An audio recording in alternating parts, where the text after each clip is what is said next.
Watson.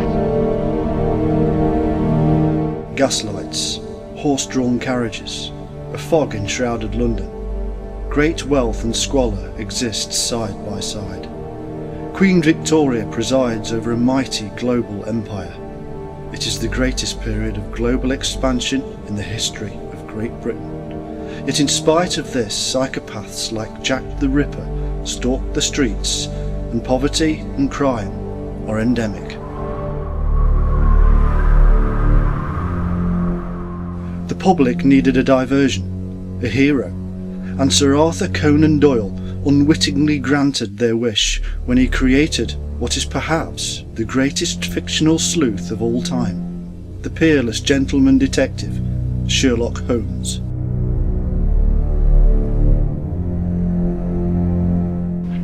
This gentleman is Mr. Sherlock Holmes. How do you do? I was studying the faces of our fellow passengers. Fascinating hobby, and sometimes most enlightening. Doyle wove his literary magic, and his fictional characters took on a life of their own. Their exploits have been told and retold hundreds of times in print, and as technology progressed, in the cinema, radio and television. The tales were so effective that thousands of people the world over came to believe that Holmes and his faithful assistant were no work of fiction and actually lived at 221B Baker Street. So much so that letters to Holmes still arrive by the hundred at this address. The world of Sherlock Holmes was one of continual change and hope, yet simultaneously filled with threats of fear, drudgery, disease and hunger. Did these insidious influences affect Doyle when he peopled his imaginary world with its larger-than-life characters?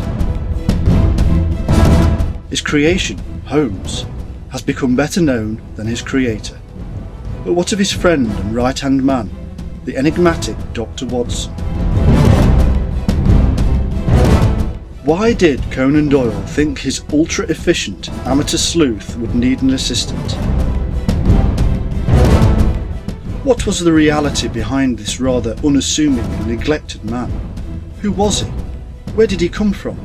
And why was he so vital to the way in which Holmes operated?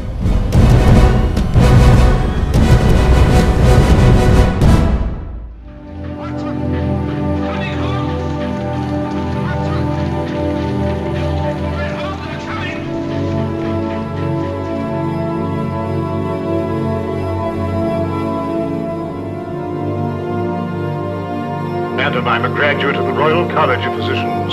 I specialize in human beings.